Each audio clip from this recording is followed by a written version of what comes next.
Hi, my name is Courtney Brown, and I'm a graduate student at Morningside College. I have been teaching 5th grade in the Ottumwa Community School District for the past 5 years. The title of my research is using paragraph shrinking to increase reading fluency among 5th grade students. The inability to read fluently has become a problem in 4th and 5th grade classrooms around the country. Students who are not fluent readers by late elementary will have a difficult time completing assignments in middle and high school. Reading fluency remains one of the largest obstacles that is preventing children from becoming fluent readers. I chose to research this topic because I've consistently witnessed my students struggle with basic reading skills. Many of my students are below benchmark in reading fluency, which directly affects their reading comprehension. This lack of a basic skill inhibits them from completing daily assignments and will continue to hinder their learning if they do not receive the necessary interventions. A major problem that upper elementary students face is that the teaching of reading stops around 2nd grade. So if they have not mastered the basic concepts of reading by upper elementary, they are no longer taught how to read. Many students entering upper elementary, specifically 4th and 5th grade, are not proficient readers and lack the skills they need in order to become proficient readers. Also, the skills they learn in lower elementary may not be preparing them for the more challenging texts that they will encounter in upper elementary. The strategies taught in lower elementary to aid in reading fluency, such as vocabulary and learning simple sentence structures, may be masking the real issue, which is comprehension. When students enter upper elementary, the passages they are expected to read become more challenging, and the inability to comprehend text and read fluently becomes more of a struggle. Researchers have discovered that students who have a difficult time reading in 3rd grade and have not mastered the art of reading proficiently will continue to struggle as they go throughout their education. Teachers are also feeling an insurmountable amount of pressure as they are to provide whole class instruction while also targeting those students who need specific instruction. Upper elementary teachers are not familiar with the reading strategies used in lower elementary classrooms, but they are expected to use those strategies to reach those students who are not proficient in reading. A strategy that has been proven effective for lower elementary students is repeated reading. Numerous studies observing repeated reading interventions have shown its ability to increase reading fluency as well as help aid in comprehension. The DIBELS Oral Reading Fluency is a reading strategy that utilizes repeated readings. In 4 separate studies, which all use DIBELS as their reading strategy and to progress monitor their students, all of the experimental groups made gains in reading fluency based on correct words per minute. Another reading strategy that utilizes repeated readings is a school-wide reading enrichment model, reading intervention, referred to as SEMR or SEMR. 2 separate reading studies used SMR with their reading experimental groups, while the control groups were instructed using the Basel Reader. After 14 weeks, the experimental group scored drastically higher than the control group did. The results indicated that repeated readings, oral reading, and working with a teacher in a small group produced more reading growth. It is evident in the literature that repeated reading, when used as a reading intervention, helps increase reading fluency among lower elementary students. The students receiving the repeated reading intervention not only increased their correct words per minute, but they also benefited from learning new vocabulary. However, there are many strategies that are not working. Listening out loud, in which a student listens to a teacher or a more skilled reader read out loud, has been widely used across the country. However, researchers have found that simply listening to a more skilled reader read out loud does little to promote reading fluency gains. Another popular strategy, due to its low time commitment and ease of preparation, are whole class interventions. However, they have little impact on improving the skills of upper elementary students in the area of reading fluency. Little to no research has been explicitly tested on 5th grade students in the area of effective reading. A shift happens between early elementary, where students learn to read, and upper elementary, where students read to learn. It is imperative that more research be done on upper elementary students to find a reading strategy and a setting that increases overall reading fluency. The purpose of this study was to determine if the reading strategy, paragraph shrinking, would increase reading fluency among 5th grade students who were below benchmark.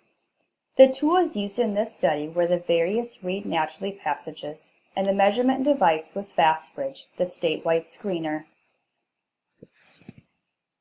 My hypothesis for the study was that if students participate in paragraph shrinking daily as their reading intervention, then their reading fluency scores for 5th grade would increase. The independent variable in this study was using paragraph shrinking as a reading strategy, specifically passages from Read Naturally. The dependent variables were the CBM reading and A reading scores of the 5th grade students. This was a quantitative research to determine the effectiveness of paragraph shrinking. There were a couple possible impacts due to this study. First off, the results from the study can provide instructional leaders with another reading strategy to increase fluency. Secondly, the results from the study will determine if I continue to use paragraph shrinking in my own classroom. An experimental design was run to test whether or not the reading strategy was beneficial to increase reading fluency. The participants in the study were chosen from a small southeastern Iowa town. The school that the experiment was conducted at is one of 6 elementary schools within the district. There were 32 participants in the study, 16 in the experimental group and 16 in the control group. The participants were in 5th grade and were ages 10 to 11 years old. There were 14 female participants and 18 male participants. Of the participants, 87.5% were Caucasian, while the other 12.5% were Hispanic or Latino. 2 of the participants had an individualized education plan known as an IEP, and 4 of the participants were English language learners known as ELL students. Read Naturally was used as the main material during the repeated reading intervention, while the measurement instrument was CBMR and A reading. It was the same to ensure that it was reliable. The external validity threat of treatment diffusion was avoided by providing one strategy to the intervention groups. That is, the only strategy provided was paragraph shrinking. During the 8-week study, students met daily for approximately 10 to 15 minutes. To analyze the data, students were progress monitored and tracked weekly using FastBridge. An independent samples t-test was used to compare the correct words per minute scores on the FAST CBM reading pre- and post-test, as well as the scores on the A reading pre- and post-test. The results show that the experimental group outperformed the control group in both CBMR post-test as well as the A reading post-test. This table provides the results for the pre- and post-test for A reading for both control and experimental groups. For the post-test, the experimental mean was 511.5, while the control mean was 492.8. This table provides the results for the pre- and post-test for the CBMR for both control and experimental groups. The experimental mean post-test was 128.9 correct words per minute, while the control mean was 120.5 correct words per minute. All students showed growth, however, the experimental group showed the most growth. This graph provides a visual for the pre- and post-test results for A reading for both the control and experimental groups. This graph provides a visual for the pre- and post-test CBMR results for both experimental and the control group.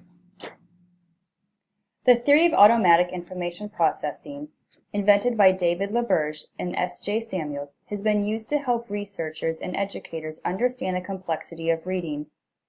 The theory states that the brain can handle a given amount of stimuli at once, which includes reading fluency. The theory of automatic information processing has been widely used due to its ability to explicitly explain the dynamic and complex task of reading fluently. In order for someone to read with fluency, one must have the ability to decode words, and read with automaticity. Throughout repeated readings, students are continuously encountering the same words and are better able to develop their decoding skills. Struggling readers need more practice with automaticity, which can be done through repeated readings. The results found from paragraph shrinking align with the theory of automatic information processing. The students who were exposed to paragraph shrinking scored significantly higher than those who were not, due to several factors such as being exposed to repeated readings, receiving instant positive feedback, the ability to read with automaticity, and to decode words. On average, the students who participated in repeated readings scored 10% higher than those students who did not. There are many implications due to this study. First, the participants are provided collaboration time amongst peers to have academic discussions. Reading material is grade and age appropriate. Many students do well in small group settings, which this study provided. Lastly, the study fosters positive reading practices. There are also implications for educators. The reading strategy is used and backed by the theory of automatic information processing, while it also successfully increases students' reading scores. Parents can also feel comfortable and confident with their child using this study because their child received a strategy that is supported by research and backed up by the theory of automatic information processing. Their child is also improving reading skills while fostering better practices for reading. There are some suggestions for future research. The first suggestion would be to extend the length of the study. It would be suggested to conduct the study for a minimum of half of a school year, but a full year would be better. It would also be beneficial to monitor the students once the study is completed to see if the intervention paragraph shrinking had lasting effects. Lastly, increasing the size of the study would be helpful. Including fifth graders from other schools within the district would give a more accurate representation of fifth graders and their reading fluency. There are many limitations with this study. The first limitation was a small sample size. There were 32 students who met the criteria, and the participants were from only one school in the district. The students are not indicative of all fifth graders and their ability to read fluently. Another limitation was the length of the study. Due to scheduling, there were restrictions on intervention time. Reading is complex, and it takes a lot more time than what was allotted for the intervention. Longer time would have allowed for greater gains. Another limitation was that many students had a disadvantage. There were 4 English language learners who did not speak English as their primary language. However, they were required to speak in English for this study. This caused difficulties with pronunciation and often slowed them down, which directly affected their fluency and correct words per minute.